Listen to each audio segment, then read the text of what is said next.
Okay, guys, this was the first game, so this would be round one, game one. Had a pretty good opening hand that I did decide to keep here. You know, you gotta love Swamp into Tainted Wood for Tarmogoyf. He starts out really small to begin with, but there's gonna be things like this. You know, he's gonna throw a land in right away, and you know you're just hoping for more lands to come down so that you can get something going. My opponent here, Grand Admiral, was playing a Bant Midrange, I guess is the best way to describe it. It had some counter control. It was quite creature heavy in a lot of ways. Um, so I think that is the best way to do it. Let's see, swinging for one on Tarmogoyf is kind of depressing, but we're able to get our first dual land and get that Rager, draw into some stuff real fast. Uh, the horsemanship general comes down, allows him to draw cards. Kind of a great thing because there are very few things out there that would block horsemanship. Not something that's going to get by in most cases, so I do decide to kill that off right away. Two reasons. One, it has 3 toughness, so both of my creatures would be hard to get through. I guess 3 reasons. Number 2 would be the fact that it makes my Tarmogoyf significantly bigger, sorry, and 3 is the fact that I don't want my opponent to draw cards. Like I said, not running a heavy discard package, but still, if I can keep him from drawing cards, it is a good day. So, Luxodon comes down. I do have a turn 3 play on Nighthawk if I wanted to, but I really need extra mana at this point in time. I was going to either take the damage off of the Luxodon or, you know, just block if he plays something that makes the Tarmogoyf bigger. Let's move this here. And, you know, this would at least set me up for Flame Tongue on this following turn. Still didn't get lands, which was a little frustrating. I was running 39 lands in this deck, I believe. Wait, let's check that real quick. Yep, 39 lands, and I still had several instances where I ended up mana screwed. A little bit frustrating. But, oop, this is the wrong match. That's match 2. So, attacking through now that he is finally dead. I think he would have been better off attacking through with that Luxodon, because odds are that I would have just taken the damage there. Some great stuff available to us here, Green Sun and whatnot. Wormcoil Engine is really going to stall things out, but I top deck into Maze of Ith, so it is going to be stalled out, but the fact that I have Maze of Ith is fantastic. It means he's going to basically be shut down on that one.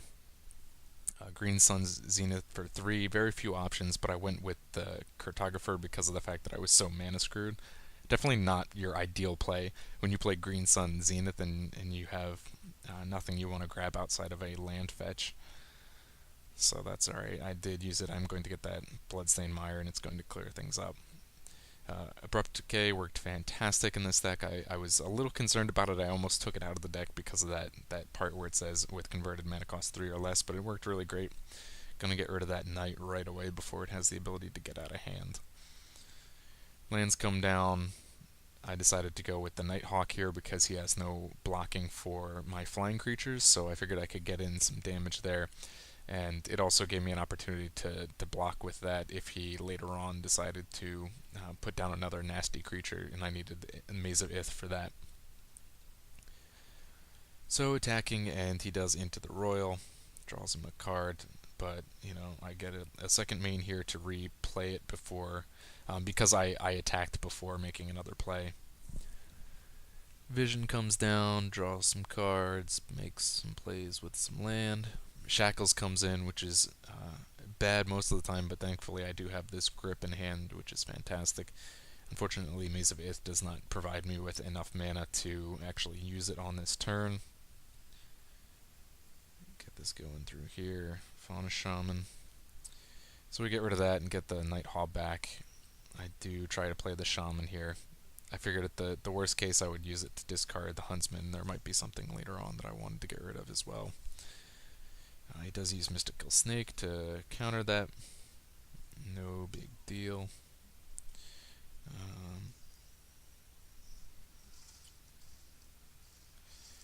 See, this is kind of what I was talking about, him playing another creature that it was going to be hard to deal with, Consecrate Sphinx. So he's going to draw a lot of cards off that, and I kind of want to kill that off as soon as possible. It'll be able to stall out for a little bit here because of the fact that I have the Vampire Nighthawk and the Maze of Ith. I decided to attack into it just to see what he would do, hoping that maybe he would kill that off. He didn't, and I considered for a while just hitting Damnation. Decided to cast the Huntsman first. I figured I was in a pretty good spot. He would be drawing a lot of cards, but I could be in a pretty good spot with a bunch more creatures on the field. Luckily, at the very least, it ends up eating a counterspell. So that works. Whip Quarter. Nice little tap out creature. At this point in time, I do decide to just do the Damnation first. I was kind of hoping to get some extra kills so I could kill off the Worm Coil before using Damnation. Did not work out in my favor, so he does get these extra tokens. Maze of Ith I'm going to use in order to untap the lifelink one, because he is down so low. Factor Fiction, the way I separated these is that I put the Citadel and the Muldrifter on one side, I believe, and the Hierarch in the factory. No, I'm sorry. I did Muldrifter to hand. Yeah, no, that was right. Muldrifter and Citadel in one side, and he went with those. I kind of, you see here, I have the Anthomancer, so I wanted him to get the non-basics, but I didn't want him to have the one that turns into a creature.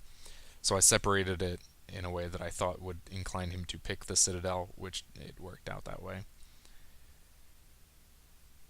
So, more complicated, like I said, we had Maze of Ith, which would allow us to deal with the lifelink creature. Exalted Angel comes down, more lifelink. But I think I should have, a bit of a misplay there, I should have decided to use that 3 damage to kill off one of these tokens.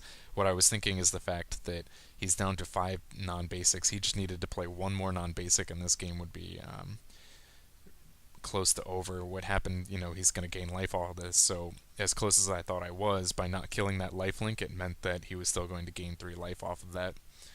If I'd used the Inferno Titan to kill off the lifelink worm token, then he would have gained no life there. And it would have just provided me with one last opportunity to try and get this Anthromancer into play. He actually had a lot of lifelink, which didn't play out in my favor, and I wasn't really entirely sure how to approach this, because I was so close to winning, and he was going to be able to get this lifelink off of these guys. I figured at the very least putting out 2 6/6s makes it so that he has things that he has to attack with, or can't block with, or may force him to block with. Maze of Ith keeps the Bane Slayer top down, puts down both Troll Aesthetic and Thron, which sucks. Bit of a misplay and a little embarrassing to admit here. Put out the Ooze, which is going to eat up a whole bunch of creatures. And I decided to attack with the Worm Coil engine because for whatever reason I was under the assumption that Death Touch would get through regeneration. Clearly I was incorrect in that understanding of the rules. I don't know if it's really an understanding of the rules or just what I thought would happen, whatever you want to call it. I thought it worked that way, it did not. So he puts down Elspeth, and even though I was holding out to try and use the Anthomancer to finish him off, he has enough lands that are non-basic that I can use it to kill off Elspeth, which is great. And I'm going to put out this Bloodline guy. Bloodline Keeper, he was a card I got in draft during the set and was fantastic in that draft. And perhaps a little bit janky, but he is going to end up winning me this game, if you'll see in just a minute. So attacking through, and I'm going to keep untapping his creatures. He's going to end up gaining a lot of life off this, and we're kind of going to stall out for a while. I've used a lot of the Ooze there. Every bit of green mana I had, I'm going to use to get rid of creatures, just to get rid of creatures. Go through this a little bit more. I'm going to just generate a whole bunch of vampire tokens off the Bloodline Keeper. So I did get there. Sorry, I went kind of past. Oh, let's move that. I went kind of past that fast, but I did use Dismember there to get rid of the Baneslayer. This means that there's only one lifelink left that I have to deal with. Kept pumping up this. Okay, you need to stop talking to me now. Kept pumping this up and attacking through and whatnot. I was at the point where the maze could just untap the angel. Archmage is coming down, which is going to suck a bit. It means he's got the counter if he's got the blue available. So we're going to just keep attacking, keep making these tokens. Like I said, things are kind of stalled out, so I was just looking for a way to kind of get through. Now we're at that point in time where I can flip this. Thankfully for me, the Archmage is countering only non-creature.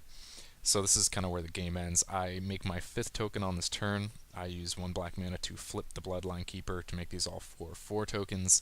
And then I cast the Metamorph in order to copy this. What I did learn in my practice games, which helped me out greatly here, is I had one game where I used Metamorph to copy Bloodline Keeper before flipped, and while it could generate more tokens, it could not use that flip ability, which is, I guess, part of the rules because it doesn't have a back or the other side. So what I did learn in practice is that if I wanted to Metamorph, I had to wait until this was flipped first, which paid off greatly because now all of these tokens are 6/6 tokens, and you can still put out more flyers. So I decided to swing through with all of these. There's really no reason not to at this point in time. You know, it's going to be game because I have a whole mess of 6/6 vampire tokens and 2 guys that can continue to generate them. So that played out really well. You see there only 14 minutes left on his clock, so that first game took an incredible amount of time. Second game had an okay opening hand here as well. Maze of Ith was great. See, what did I bring in here? I brought in like Summoning Trap. I brought in Black Sun Zenith. I wanted to deal with a creature wall as well as a little bit of counter, so I brought in Thrun. And then I think I brought in the Earthquake as well. Because, you know, you get your opponent down to that point in time where you just need to do a little bit more, and if you have the mana, you can just finish them off, so it's great. But Maze of Ith is going to, again, be an MVP in this one. Dauntless Escort comes down. Building up my mana base. Putting in the Ingot just to make sure I get this going as soon as... Oh, I'm sorry, I went with the Cartographer. But same idea, we're building up a mana base because of the last game where we got screwed. Going to take some damage. So he puts down Sword of Feast and Famine, which is terrible. I am running, you know, black and green, so that's going to stop it against most. Luckily, I do have a Maelstrom. Oop, there it is, Maelstrom Pulse that I can use to get rid of it later on. I started to do it there and then went, I don't know. I decided I would chance it and use Bloodbraid Elf. I would take a bit of a gamble and see if that could maybe top deck into something that would control the Feast or Famine, and I decided if it couldn't, well, I'm going to take the chance that I can take 5 damage and survive it. So he'd equipped and he attached. That was a bit of a misplay on my part, and it was kind of like I said, I wanted to pulse the sword first, so that's why I ended up casting the Bloodbraid in the second main phase, and it didn't attack. Because instead of, you know, using the pulse, I decided, wait, let's try and use this instead. He uses his Metamorph and copies the Bloodbraid Elf. An interesting choice. Yep, there's the Earthquake. So Maze goes down, and that's good because he's going to be able to keep this Dauntless untapped. So put down my sword, which is going to at least give me protection from his elf and any blue creatures. It's kind of a good thing now he does use Oblivion Ring, and I have this Thunderscape Battle Mage I can use to get that sword back. Worst comes to worst, I can use the Maelstrom. Draw into Blightning. I do attack with both of these because I have Unearth, so I was trying to get him to kill it. Either one of those, I wanted either one dead. I could use extra land or extra card draw, so I figured it doesn't matter which he kills, it's going to still give me that great opportunity. Decide to Blightning here and shrink out whatever he has in his hand. I lose to him, or he loses the Shackles, which is great, and the Garruk, that's the one that I said I left out. So I was happy to see those two go. Rock's Warmonk comes down. You see I draw into my second sword, which is awesome. Use the Scrying. I decided to get the Panorama because no matter what I drew, the only play I was going to be able to make was getting rid of, or putting the sword into play, which is okay. I decided I wanted to kind of thin out my lands a little bit instead. Thanks to the Maze, I have him locked down on that Dauntless Escort, so it's not going to be some... What he really should have done is taken the time to move that sword onto, the Warmonk.